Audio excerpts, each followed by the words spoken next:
I started acting my senior year in high school. I had a girlfriend in the drama program, Jasmine, and she had been asked to do a one act by this guy, Yoav Fisher. And Yoav had written this one act and was directing it and starring in it. It was like this romantic piece, and they were going to make out in it. And I got really jealous that she was doing this, and I begged her not to do it, but she did it anyway, as she should have. I was jealous probably more because he had constructed this whole thing, and he'd written it and directed it and was acting in it, and it was like all the things that I wanted to do. So as my revenge, I decided that I would join the drama class, and I got the leads in the last two plays of that year. Hadn't applied to any drama schools because I was too late, but I was in LA, and there were like a guy in my dorm that was on the show Sybil with Sybil Shepherd, and I was like, I need to do this now. So I dropped out of school. I worked at McDonald's for 2 or 3 months.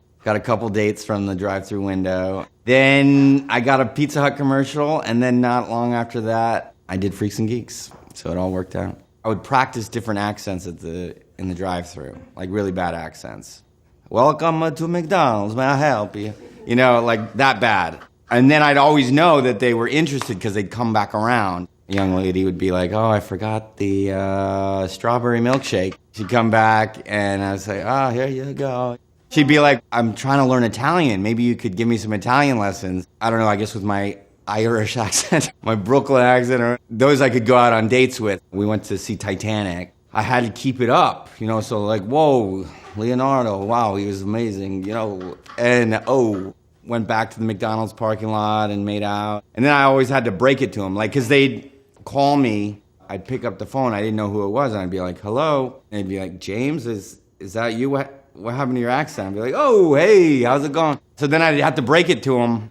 It was always like the worst, like as if I was this huge imposter. Like I had to come clean, like, hey, I'm not from Brooklyn, I'm from Palo Alto. And they just look at me like I'm a complete stranger. Usually ended right there. I probably wouldn't be on the Deuce, or I wouldn't be as good on the Deuce had I not gone on all those dates as this guy from Brooklyn, you know, and works at McDonald's.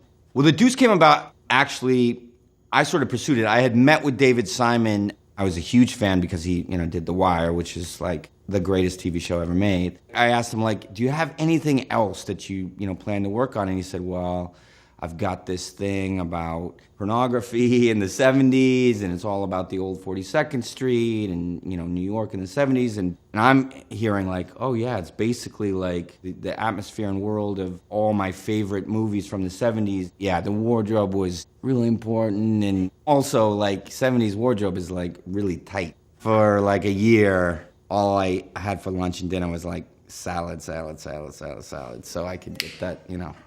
Normally, I try to ignore my birthdays. My 30th birthday, I got a surprise party. It was like a this is your life kind of surprise party. Teachers, people from elementary school, and that was great. I mean, it was great to have at least one of those, I think. It's a weird moment when you get surprised. All the attention's on you. There's, you know, everybody that you've known. You've got different feelings about all of them, and it's all hitting you at once. I'm surprised that more people don't, like, freak out and, like, just punch somebody in that moment. My 39th birthday, treated myself. I didn't try to ignore it, and I went to a old-fashioned video game arcade, and I played video games. I actually beat this old game that I used to play with my friends in junior high called Street Fighter 2. I got all the quarters I wanted, treated myself, and I beat the game on my birthday.